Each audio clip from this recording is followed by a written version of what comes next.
Your Honor, I have evidence that Kody Brown stole from all of us. Meri's voice shattered the courtroom like lightning, cutting through the thick air of tension that clung to each of the wooden benches, each nosy reporter, each silent breath. The words hung there, keen, charged, impossible to forget. For a moment, no one budged. Even the whir of the ceiling fans came to a halt. Kody's lawyer, a tall guy wearing a gray suit, squirmed uncomfortably, tucking his tie back like that was going to ease the weight crushing his chest. Across the courtroom, Kody Brown sat stiff, his jaw clenched, his signature smile nowhere in sight. The cameras zoomed in, waiting to catch every twitch of emotion on his face. This was the time the world had been waiting for. The toppling of the man who had styled himself the head of a spiritual family dynasty. The Brown family had sold the illusion of perfect harmony for years. On TV, they were the embodiment of faith, family, and unity. 4 wives, 1 husband, and a vision of harmony. They smiled at picnics, laughed during confessionals, and spoke to the world of love that could be shared. But beneath those smiles, beneath every expertly edited episode, something foul was festering. And now, the reality was bleeding into the light. The calm before the storm. It began quietly, one ordinary afternoon, when Meri checked her mailbox outside her quiet Utah home. The desert wind carried the smell of dust and sage. The sky stretched wide and endless, but Meri's heart was restless. She hadn't spoken to Kody in weeks. The family's communication had fractured long ago. On top of bills and ads, a simple envelope, no return address, only her name, penned in black ink. Curiosity gave way to apprehension. She ripped it open, hoping maybe for a fan letter or business documents. Instead, some folded pages spilled out, bank statements. Her gaze skimmed the figures, massive withdrawals from the family business's joint account. Tens of thousands at a time vanished. Then, a brief, icy note. You believed in him, but he was never truthful. Her stomach plummeted, the figures wavered. She just sat on the porch steps, wind wrapping around her hair, attempting to breathe. She ran her fingers over the pages repeatedly, hoping she'd read something wrong. But there was no error. The account number was theirs, linked to the money they had all created together through the show, merchandise, speaking engagements. It wasn't possible. It couldn't be Kody. And yet, there was his handwriting on the authorizations. Familiar, looping, bold, the same signature she'd watched 1,000 times as he signed family agreements or birthday cards for their children. Meri's hands trembled. Her throat burned with betrayal. For years she had stood by him, before the press, the fans, herself. She had believed their tale, even when their marriage had grown cold. And now, looking at those words, she saw the reality while she was battling for his affection. He'd been battling for her fortune. The awakening for days. Meri lay awake. The words haunted her sleep. She couldn't shake the image of Kody's face, the tone of his voice promising her, I would never hurt you, Meri. But the numbers spoke differently. She began digging, secretly, strategically. She unearthed ancient tax returns, business forms, and checks from their family businesses. The more she dug, the nastier it was. There were hidden transactions linked to shell companies she'd never heard of. A business registered under the name Brown Consulting LLC, a company none of the other wives knew existed. And every transfer led back to one name, Kody Brown. Meri's heart pounded as realization settled in. The empire they built together wasn't just cracking, it was rigged from the start. She called Christine first. Christine, she whispered into the phone.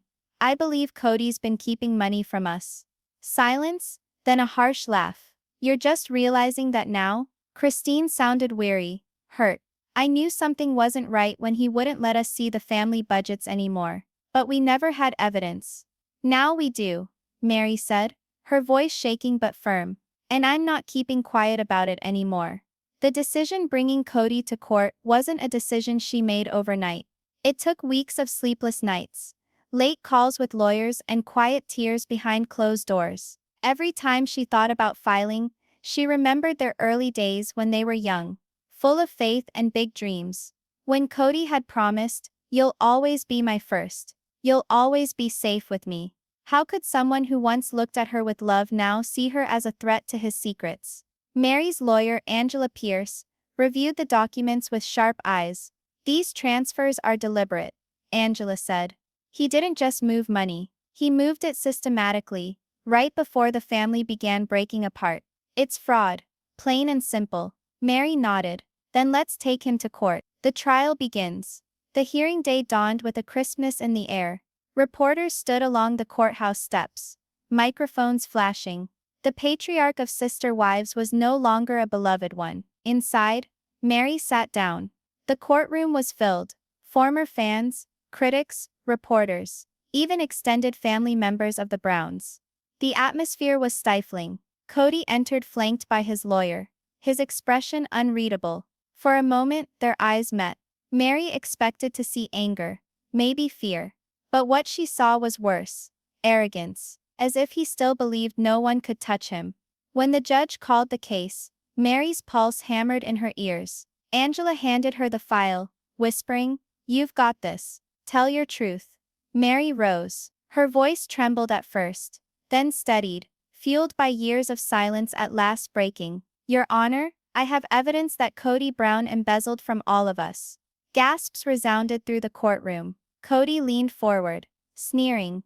"Meri, don't do this," he said under his breath. "You'll regret it."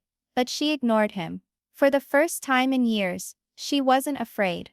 The proof unfolds. Angela produced the proof. The anonymous envelope, the statements, the note. The judge studied them closely. "Mrs. Brown," he said, "you're alleging your husband embezzled money from a family business account. Do you have any direct evidence that connects him to these withdrawals?" "Yes, Your Honor," she answered, opening a folder. "This is Kody's signature on every transfer authorization. Here are the dates, each one coinciding with some big family fight or business shutdown." Angela continued. "He transferred money in times of emotional upset, thinking no one would catch on." Kody's attorney objected, but the judge overruled. Piece by piece, the puzzle fell into place. The timeline, the accounts, the shell companies, all there, vividly painted for the court to behold. Reporters wrote furiously. The courtroom hummed. And then came the killer punch. Meri unfolded the note. "I don't know who sent me this," she said quietly. "But they were correct. I believed in him, and he wasn't truthful." The emotional break for a moment. Even Kody lost confidence. His lips compressed, his eyes scanning the gallery, where Christine and Janelle sat, their faces white. Robin looked away from him altogether. Meri's eyes began to sting tears, but she held them back. "This isn't about money," she said. "It's about betrayal. We built all of this together, believing in love and unity. But while we were building, he was already planning his exit, paving the way with our sacrifices." The judge nodded slowly, letting the seriousness of her words sink in. As the session concluded, Meri exited the witness stand, her hands trembling but her heart lighter than it had been in years. The whispers trailed along with her. "She's brave. She's destroying him. She's telling the truth." For the first time in forever, Meri didn't care what others said. She'd finally picked herself. The cliffhanger. As court recessed for the day, Kody did pause at the door, spinning long enough to hiss. "You think you've won, Meri? You have no idea what's next." But this time his threat did not frighten her, because she knew truth was a better sword than any lie he could produce. Outside, cameras blazed as she stood before the reporters. "Meri, do you have evidence Kody actually stole the money?" one bellowed. She met their eyes, serene and defiant. "In evidence? Oh, I have so much more than evidence. I have his writing, his words, and his terror." The crowd went wild. The hashtags dominated, and within that courthouse, the Brown family's fantasy finally started to fall apart. It began with an anonymous letter, but it had turned into a tempest that would alter everything. The courtroom was thick with silence when Kody Brown finally stepped into the witness box. All eyes were on him. Every camera in the courtroom fixed on him. Every eye in the room seemed to sear through the layers of his groomed cockiness. Gone was the charismatic man of TV screens, the self-assured patriarch, who'd once bragged about his unshakable family. This was a new Kody, one cornered, defensive and boxed in by his own deceptions. Meri sat motionless, her eyes fixed on him. Christine and Janelle occupied the second row, their faces impassive, but their eyes shining with years of suppressed pain. Robin, ever the calm one, held a tissue in a white-knuckled grip, her fingers shaking. The judge indicated to the prosecutor, "You may proceed." The question that shook the room. The prosecutor, Angela Pierce, rose to stand before him. Her voice was level, but her words cut like knives. "Mr. Brown, as per these papers, you wired more than $450,000 from the joint business account of the family into various private accounts between 2019 and 2022. Why did you do that?" Kody coughed, gritting a smile that did not reach his eyes. "These were smart business decisions," he replied slickly. "I invested money for the future of our family. New businesses, opportunities, things the wives wouldn't get." Angela's eyebrow rose. "Interesting, because the records indicate those ventures never existed. No business licenses, no filings, no assets. So tell us, where did that money go?" "Exactly." Kody's face drew tight. "I don't have those facts with me." A buzz was heard in the courtroom. The reporters wrote like brush fires. Christine turned to Janelle and whispered, "He's cornered. He's bluffing." Janelle nodded, her lips compressed. "He's been bluffing his entire life. The evidence speaks," Angela went on, her tone calm. "Let me remind you, Mr. Brown. Exhibit B. This bank statement indicates a transfer of $75,000 from Brown Family Holdings to an account in the name of Brown Legacy Consultants LLC. You were the sole authorized signer." She paused for effect. "You remember that, don't you?" Kody glanced at his attorney, who nodded infinitesimally. "Yes," he said. "That was one part of a tax shelter plan." Angela smirked. "And would you describe a tax shelter strategies as purchasing luxury vehicles and an Arizona cabin?" The courtroom gasped. Even the judge leaned forward slightly. Angela went on, leafing through her file. "Since the money from that account was spent on a 2021 Mercedes SUV titled in Robin's name, and on a lakefront cabin deeded to Brown Trust II, which, by happy chance, has only one trustee."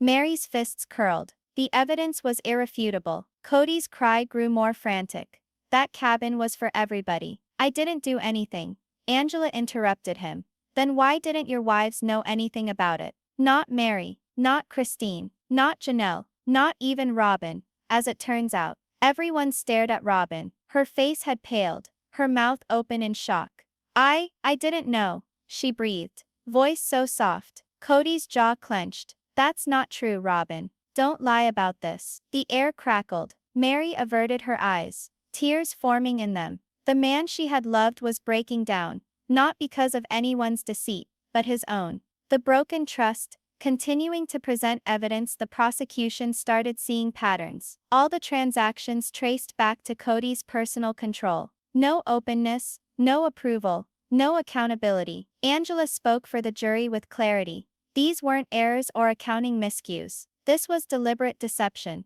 Money diverted into phony business accounts, and then used to buy luxuries, personal vacations, and properties never revealed to the family. Christine could no longer remain silent. She stood up, voice shaking with rage. "He said we were broke. He said we couldn't pay for school fees, holidays, even doctor's bills. And the whole time he was living like a king behind our backs." The judge rapped his gavel. "Mrs. Brown, please. You're not sworn in." Christine slumped back down, tears streaming her face. "He lied to all of us," she whispered. The emails. Angela then delivered another punch. "Your Honor, we have a chain of emails between Mr. Brown and his financial advisor. They indicate that he deliberately transferred family money into accounts his wives couldn't touch, and even asked to keep statements confidential." She displayed one email on the screen. The courtroom gasped, as Kody's words flashed in huge black letters. "Keep the transfers from Meri's site. She overreacts. I'll tell you later." Meri's lips shook. Those were cutting words to her heart. Kody glanced up from his chair, attempting to speak, but his voice stuck in his throat. "That's out of context." "I was shielding them." "From what?" Angela retorted. "From their own funds." He lapsed into silence. The audience murmured louder now. Even the judge's patience grew thin. The pressure builds at recess time. Reporters swarmed the courthouse steps. Headlines flashed across cyberspace. Kody Brown under fire for financial fraud. Meri strikes back. Family fortune vanished. The fall of sister wives' golden man. Inside tension thickened by the minute. When court reconvened, Kody's attorney attempted to restore order. My client never did any harm, he declared. This was a misunderstanding. Complex finances, joint ownership, typical of blended families. But the judge wasn't convinced. Intent doesn't vanish when signatures are forged, he said dryly. A shocking turn just when everyone thought they'd seen it all. Angela called a surprise witness. Nancy Tate, the family's former accountant. Gasps erupted. Mary's head snapped up. Nancy had vanished from their lives years ago. Nancy walked slowly to the stand, eyes down. Miss Tate, Angela started. Did Mr. Brown ever have you move money without the other wives' knowledge? Nancy hesitated, looking nervously at Kody. Yes, several times. Kody's attorney objected, but the judge brushed him off. Nancy went on, voice trembling but firm. He said to move money from the trust set up by the family into an account called Legacy West Holdings. He said it was for tax safety, but when I requested documentation, he flew off the handle. A week later, I was let go. The courtroom erupted in shock. Angela placed a document in front of her. Is this your signature, Miss Tate? Yes. And is this Kody Brown's directive note to make those transfers? Nancy nodded. Yes, that's his writing. Meri shut her eyes, a tear rolling down. It was the ultimate verification. Kody's deceptions weren't supposition, they were reality. The fray in his fast, Kody's facade finally cracked. He pounded his fist on the table. You're all turning against me. I founded this family. I stood up for everyone when nobody else would. The judge's gavel crashed. Mr. Brown, calm down. But Kody wasn't finished. He glared at Meri, his cheeks flushed with anger. You're just bitter because I left you. This isn't about money. This is revenge. The room gasped. Meri stood up slowly, her face pale but intense. You're wrong, Kody, she replied gently. It's about truth, something you stopped believing in a long time ago. The silence that followed was deafening. The shift following Nancy's testimony. The court mood shifted altogether. The jurors started scribbling notes frantically. Even the onlookers could feel the tide of momentum had shifted. Kody's attorney seemed defeated, his defense weakening. Each defense that Kody presented kept reinforcing his whole. Pride had been his undoing. Meri sat up straight now. She wasn't the shaking woman from the initial hearing anymore. She was firm, calm, and prepared. Christine leaned in and whispered, "He's losing." Meri nodded. Finally, the closing moment at the close of the day, Angela made her final address. Your Honor, this isn't a case about figures on a spreadsheet. It's about betrayal, the type that occurs when greed and power corrupt a family's core. Mr. Brown exploited his charm, his position, and his wife's trust to create a facade. But facades don't survive in light of truth. And today the truth remains impenetrable. Kody gazed down at the floor, jaw clenched. For the first time his eyes were vacant, the eyes of a man who understood the empire he created was falling apart through his own greed. The judge adjourned the day, scheduling the next session, as witness cross-examination. When the courtroom cleared, Meri stood by the door, observing Kody being escorted out by his attorney. He whirled momentarily, swearing under his breath, "You think this is over for you? You're mistaken." Meri didn't blink. She breathed back softly. "Then I'll be seeing you tomorrow, in court." The flash bulbs accompanied her out of the courthouse, the sea of people yelling her name. Meri, Meri, Meri, Meri. But she didn't smile, because in the back of her mind she knew, Kody wasn't finished. He still had secrets, and the web of deceit was just starting to unravel. The next day, storm clouds swept over the courthouse, dark, foreboding, and full of warning. The perfect mirror of what was to happen inside courtroom 3B. The gallery was abuzz with whispers. As Kody Brown entered, his lawyer by his side, he was haggard, eyes rimmed, his previously perfect hair now limp and lifeless. Reporters shouted, flashes exploded, but he said nothing. At the prosecutor's table, Meri sat straight. To her left, Christine and Janelle stood by in somber support. Even Robin had attended, though she sat to herself, her face pale and inscrutable. As the judge appeared, the whispers ceased immediately. Court is now in session. The prosecutor, Angela Pierce, stood up with a slight smile. Your Honor, today, the state presents a new witness. A woman who had regular contact with Mr. Brown throughout the period of the missing funds. Her testimony will reveal where the missing money went. Kody's attorney scowled. Your Honor, this is surprising. We had no advance notice of a new witness. Angela's voice stayed calm. She came forward late last night, after seeing the media coverage. The prosecution requests permission to proceed. The judge adjusted his glasses, studied the papers in front of him, then nodded. Permission granted. Bring her in. The courtroom doors opened, and a woman in a navy blazer walked nervously to the stand. The witness no one expected. Meri's breath caught. It was Nancy Tate, the Brown family's former accountant, the same lady who had done their books years previously before unexpectedly leaving. Kody's face went stone cold. No? He breathed. Nancy swore and sat down, hands trembling a little. The microphone crackled as she leaned in. Please give your name and your occupation for the record. Nancy Tate. I'm a certified public accountant. I worked for the Brown family between 2018 and 2022. Angela walked back and forth slowly. Miss Tate, can you tell me why you departed? Nancy stared straight at Kody. Because I was asked to do something unlawful. The room exploded. Gasps, whispers, camera snapping. The judge rapped his gavel for order. Proceed, he said sternly. The secret transfers. Nancy unfolded a folder of papers, her voice shaking but firm. Mr. Brown told me in 2021 to move money from the family trust into a personal account named Legacy West Holdings. I asked why. He replied it was temporaries to keep the family assets out of the media. No? Nancy gulped hard. The money was spent purchasing property and cars in Arizona. When I questioned him about the receipts, he said, "You're paid to move numbers, not ask questions." Kody banged his hand on the table. That's a lie. The judge sternly raised his voice. Mr. Brown, another disruption and you'll be taken from the room. Nancy went on.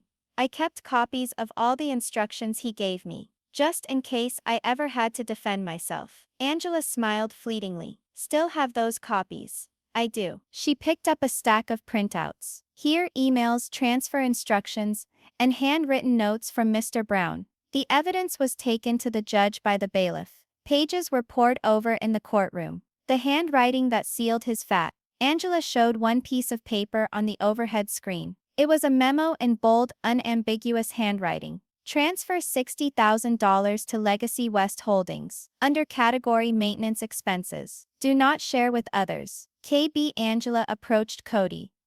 Is this your handwriting, Mr. Brown? Kody fidgeted in his chair. It appears like mine, but I never signed that. It's a fabrication. Nancy didn't flinch. He wrote it in front of me. I recall the pen.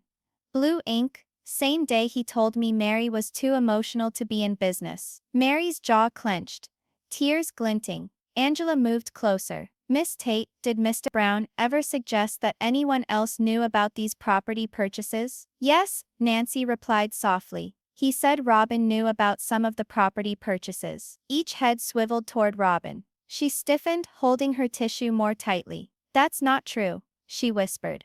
I didn't know. Kody's attorney intervened. Objection, hearsay. Overruled, the judge replied. The witness can proceed. Robin under fire. Angela approached Robin, her voice measured but sharp. Mrs. Brown, did you derive any personal benefit from any of the purchases paid for out of family money? Maybe the Mercedes SUV or the cabin in Arizona? Robin stuttered. I thought it was family property. Kody assured me it was all taken care of. Angela nodded slowly. You never asked how the money was obtained.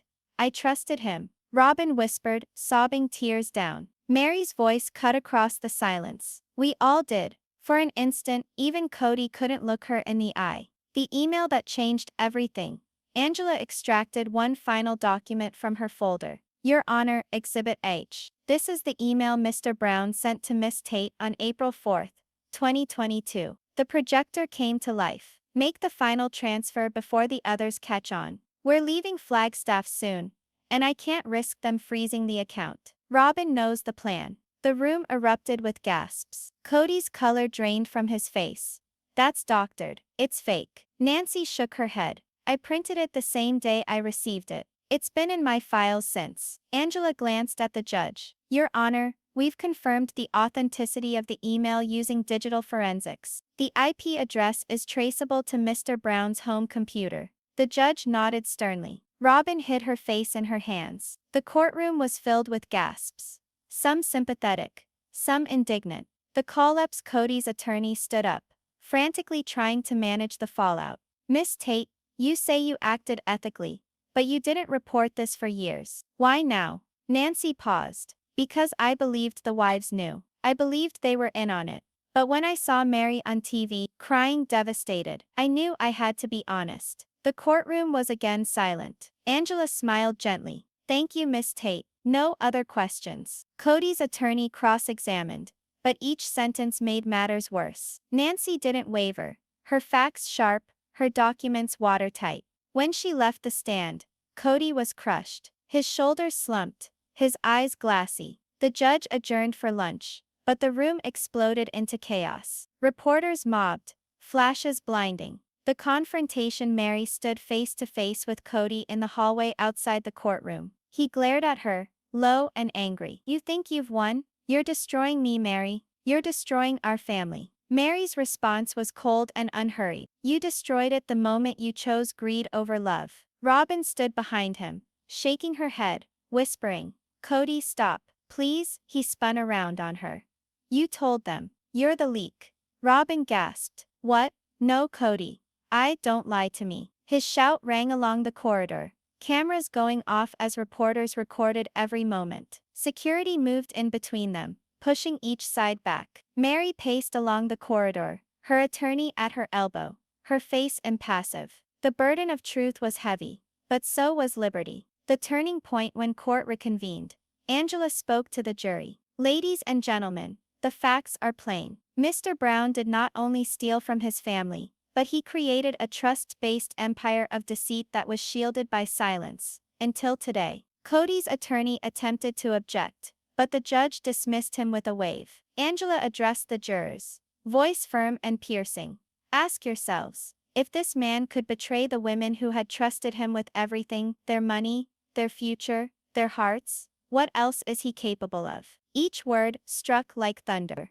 Kody ducked his head, massaging his temples. His lawyer leaned in urgently, but he didn't say anything. Meri stood by, a quiet composure settling over her. She had feared this moment for so long, yet now all she felt was tranquility, for truth at last had a voice. The surprise remark, near the end of court, the judge turned to Kody. Mr. Brown, you've heard the testimony, and the evidence is overwhelming.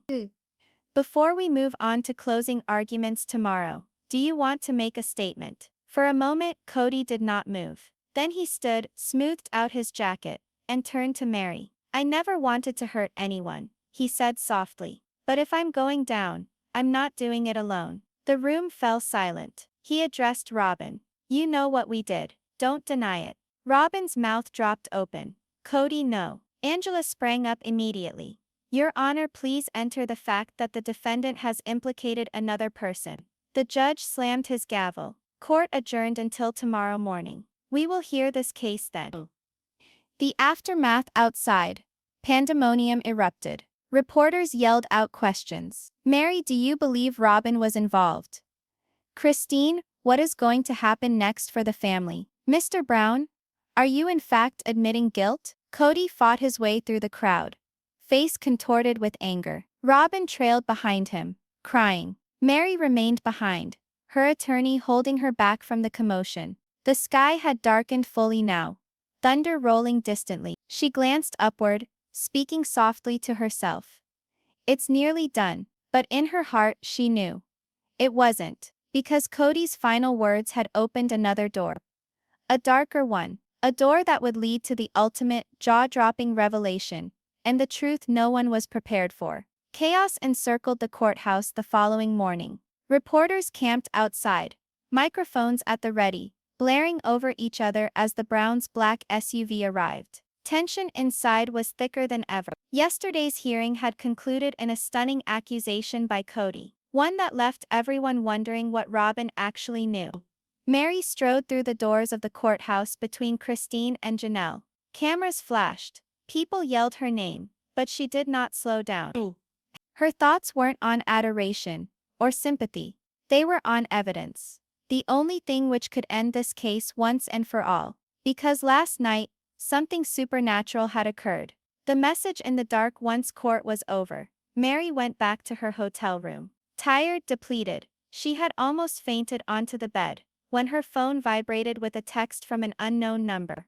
If you want the truth, look in the storage unit in Flagstaff. Locker 42. He stashed everything there. Meri stood rigid. The message had no name. But the tone of it, measured and deliberate, was somehow familiar.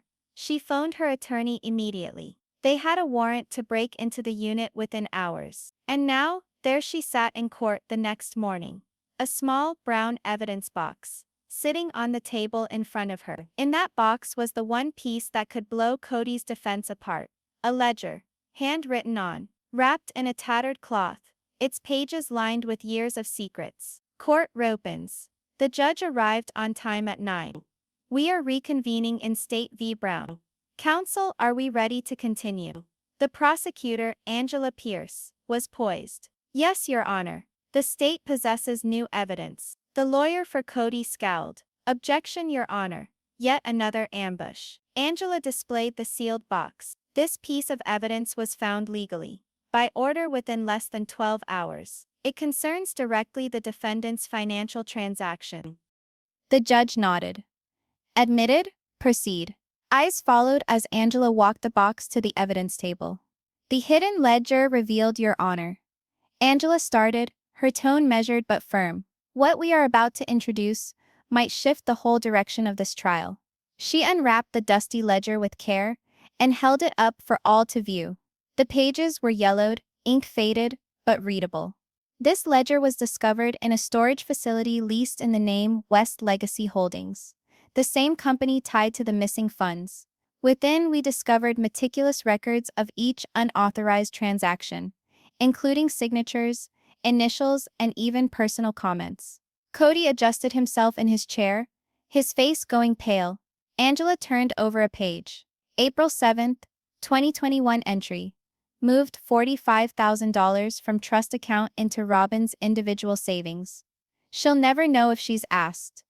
There were gasps across the courtroom. Robin's eyes widened. That's a lie, she exclaimed, standing. I didn't know. I promise I didn't know. Meri looked at her, anger and sympathy warring in her eyes. Angela turned another page. June 18, 2022, closed Meri's bed and breakfast account. Claimed mismanagement to justify transfer. She'll never find out. Meri's heart clenched. That was the year she almost lost her business. And now she knew why. The family crumbles. Kody finally spoke, his voice cracking. That's not mine. Someone planted that. Angela furrowed a brow. Really? Because the handwriting is the same as the notes already confirmed on your computer. And there's more. Tiny tidbits no one else would know. She indicated another sheet. Here, for instance, Robin fretted about the headlines. Told her not to worry. Everything's in my hands. Robin put her hand over her mouth, shaking. He wrote that. Kody looked at her, his voice begging. Robin, I was defending us. You know that. Her voice cracked. Defending us? You used me, Kody. You led me to think everything was all right. The judge banged his gavel. Order? If there's another interruption, I'll have the room cleared. But the harm had been done. The courtroom buzzed with tension, each camera fixed on the implosion of the seemingly perfect family. Meri takes the stand. Angela glanced at the judge. Your Honor, with the court's permission, we'd like to call Mrs. Meri Brown back for rebuttal testimony. The judge nodded. Meri moved to the witness stand slowly, her feet deliberate. For the first time, her fear was absent. Angela started softly. Meri, what was your reaction when you found the ledger? Meri took a deep breath. Shock. Then anger. But most of all, relief, because it vindicated what I'd known in my heart all those years. Kody didn't just hurt me emotionally, he hurt all of us financially. She stared at him. You promised us unity, Kody. You told us we were creating a legacy. But all the while, the only legacy you were interested in was yours. The audience was aghast. Even the judge appeared shaken. Angela nodded, Meri, were there any references in the ledger that named you specifically? Meri paused, and then unfolded a creased piece of paper she had brought with her. Yes. This one, she read aloud, voice calm. Meri suspects something. Need to isolate her emotionally. Encourage her to take time off. Once she backs away, it'll be easy to transfer her shares quietly. The courtroom gasped. Angela turned to Kody. Did you write that? Cody's voice was a whisper. No. Meri folded the note, her eyes shining with tears. I believed every lie you said, every apology, every time you said, we're still family. But you weren't keeping the family safe, Kody. You were keeping your wallet safe. The turning point, Angela turned to the judge. Your Honor, this journal ties all the pieces together. The bogus company, the real estate buys, the trust fund withdrawals. It even has entries that cite the specific amounts used in our earlier exhibits. It's the link missing. Kody's attorney rose, attempting to take over again. Your Honor, these called for notes could have been prepared by anyone. Angela replied, we had the handwriting examined last night by the same professional employed by the FBI. The identification is absolute. 98% guarantee. The judge nodded seriously. Then it will be recorded as official testimony. Kody's shoulders sagged. He spoke softly to his lawyer, and the attorney was aghast. Angela observed him intently, feeling the change. The confession that wasn't Mr. Brown. She spoke gently. You've listened to weeks of testimony. You've denied everything. But this ledger, it's your voice on paper. Don't you think that your family is owed honesty now? Kody gazed up, eyes heavy with fatigue. You think you know so much, he said. You don't. That ledger wasn't done by me alone. The room went quiet. Angela leaned forward. What do you mean? He paused. Someone assisted me. Who? Kody's jaw clenched. If I tell you, it won't make any difference. You've already concluded that I'm guilty. Angela pushed harder. Who assisted you? Mr. Brown. Kody breathed hard. Someone from within the show. Someone who knew where all the dollars went. Gasps spread throughout the room. Reporters wrote frantically. Meri glared at him, shaking her head.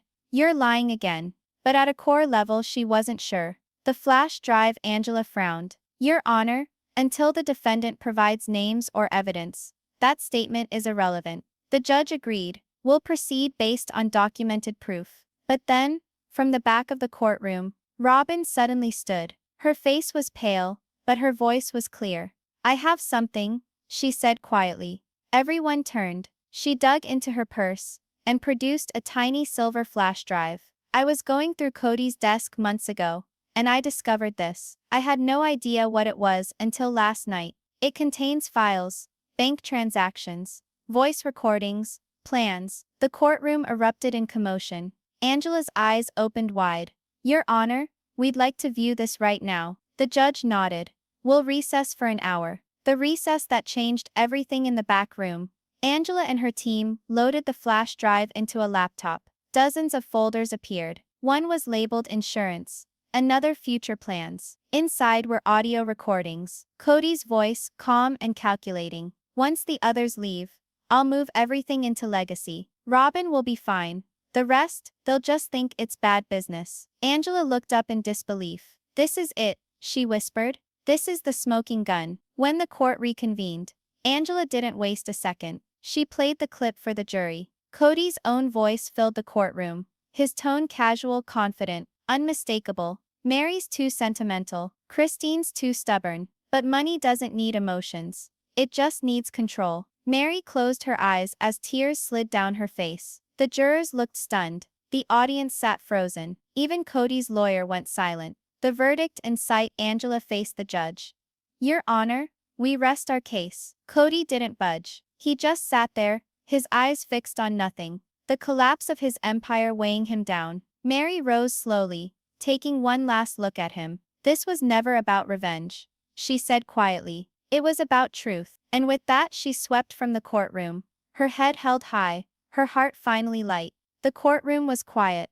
A quiet so thick it felt like it was pressing against the walls. Kody Brown was seated at the defense table, his eyes empty, his kingdom of deceit falling around him. The flash drive, the one that Robin had surrendered, had decimated any remaining defense he might have had. But the day was not yet finished. For as everyone waited for the final decision, the greatest surprise of all remained in store. The final day begins. Judge Baird came in on time at 9, his gown swishing as he sat down. We are now reconvened for final arguments in the case of State v. Kody Brown. Counsel, are you prepared? The first to stand was Angela Pierce, the prosecutor. She was serene, assertive, her words heavy with veracity. Your Honor, members of the jury, you've heard the evidence, the missing funds, the ledger, the emails, and most damning of all, the defendant's own voice admitting to the scheme. This case isn't about family drama. It's about fraud, deception, and the manipulation of trust. She turned toward Kody, her tone sharp as steel. Mr. Brown built his reputation on family, but behind every smile, he stole from the very people who made him a star. The jury listened intently, every sentence lingering in the air. Angela went on. He thought he could manipulate everyone, his wives, the press, even the law. But truth, Your Honor, doesn't remain buried forever. She addressed the jurors, her tone softening ever so slightly. You have the power to bring justice not just for these women, but for all those who've ever been hurt by someone they completely trusted. As she took her seat, you sensed it, the weight of her words settling in. The defense's last stand slowly. Kody's attorney stood. His voice was gentler now, nearly imploring. Members of the jury, yes, things appear bad, but I ask you, is this man a criminal or a desperate dad, trying to keep a family together with a load of public scrutiny? He pointed at Kody. He erred, yes, but errors are not crimes. Meri's lawyer mouthed quietly. Tell that to the missing millions. The defense went on. This whole trial has been personal, emotional, but emotion cannot take the place of fact. And fact is, there's doubt. Perhaps those accounts were mishandled. Perhaps someone else assisted. Perhaps, just perhaps, Mr. Brown was attempting to protect his family in the best way he knew how. He hesitated for dramatic effect. If you have even a shadow of doubt in your mind, you must acquit him. He sat down. There was a heavy, uneasy, uncertain silence. The wait. The judge instructed the jury and excused them to deliberate. Outside, rain had started to fall, soft at first, increasing into harder rain, pounding against the courthouse windows like the beat of fate. Meri sat with Christine and Janelle in the front row, fingers interlocked tightly. Robin sat in isolation, her face white, her body shaking. No cameras snapped, no rumors filled the room, only the sound of the clock ticking and the gentle whisper of rain. After 3 agonizing hours, the bailiff opened the door. The jury has reached a verdict. Everyone stood. Meri's stomach twisted. Kody's eyes flickered. Fear, regret, and something else, a strange calm. The verdict, the foreperson handed the folded paper to the judge. He unfolded it slowly, reading every line before speaking. In the matter of state for Kody Brown, on the charge of financial fraud and embezzlement, we, the jury, find the defendant. The room held its breath. Guilty on all counts. The courtroom erupted. Reporters shouting, cameras flashing, people gasping. Meri's eyes filled with tears. Christine squeezed her hand, and even Robin broke down sobbing. Kody closed his eyes, jaw tight, as the judge continued. The defendant is remanded to custody pending sentencing. 2 officers stepped forward. Kody didn't resist. He stood slowly, straightened his jacket, and turned toward Meri. You believe this is through? He whispered. You have no conception of what's next. Meri looked back, unwavering. No, Kody, it's through. But in his eyes, there was something unnerving, a flash of awareness, as if he still possessed one final secret. The secret envelope. 2 weeks later, following the verdict that had shaken headlines across the globe, Meri came home to Utah. Life was more subdued now, serene but weighed down. She'd won the suit, but her heart still bore marks money couldn't erase. Then one morning, a delivery. No return label, only her name in bold, neat script. Within was an envelope, and within that, a lone flash drive and a note. You discovered the ledger, but not the truth. Look further. It was never solely him. Meri's hands trembled. She slid the drive into her laptop. A folder popped open, filled with documents, signed not only by Kody, but by another familiar name. It was Paul Grayson, the family's longtime business manager and financial advisor, the same man who had testified weeks ago, defending Kody. Meri gasped, Oh my god. Dozens of documents revealed cash being funneled into offshore accounts. Some in Paul's name, others in shell businesses he'd set up. It wasn't only Kody. Paul had been assisting him all along. The surprise revealed Meri phoned Angela Pierce, the prosecutor, within a matter of hours. When Angela got there, she gazed at the screen in shock. These transfers, they extend past the Browns. This is an entire scale laundering operation. Meri's voice trembled. He manipulated us. He manipulated the show, the public, everything, in order to conceal a much larger venture. Angela nodded sternly. We will open a new investigation at once. You just uncovered something much larger than one man's greed. Meri let out a breath, half fear, half relief. Then let's finish it. The aftermath within the next month. Headlines blazed once more. Kody Brown's lawyer arrested in money laundering scheme. New evidence suggests millions hidden overseas. Meri Brown's courtroom victory reveals national cheating conspiracy. The tale was no longer one of betrayal. It was about justice. Kody's sentencing was put off, while federal investigators intervened, rooting through years' worth of records, foreign bank accounts, and clandestine partnerships. And as the world argued his culpability, Meri rebuilt in silence. She reopened her bed and breakfast. She launched a podcast on healing from betrayal. And each evening she wrote, not for notoriety, but peace. The last courtroom scene months later. At sentencing, Kody again stood before the judge. His hair was grayer, his conceit lost. Mr. Brown, the judge said, your behavior destroyed the trust of those around you. You stole what didn't belong to you. And you blamed the people who loved you most. Do you have anything to say before sentence? Kody glanced at Meri. I didn't do it alone, he said softly. But I'll accept the penalty. Because in the end, I lost the only thing that ever mattered. The judge nodded gravely. Then this court sentences you to 10 years in federal prison. The gavel came down. Bang! It was finished. The final moment outside the courthouse. The sky was clear. The sun burst from behind the cloud, warm and golden, like a promise of new beginning. Meri stood with Christine and Jeanette. Oh. Cameras flashed, reporters shouted, but this time she smiled. Do you feel free now? Christine asked. Meri gazed up at the sky. Freedom doesn't mean the pain's gone, she said quietly. It just means the truth finally has space to breathe. She walked away from the courthouse one final time, no longer wife of Kody Brown, but a woman who stood up for justice and prevailed. And as she vanished into the crowd, her words echoed, powerful, simple, indelible. He built an empire on lies. I'll build one on truth.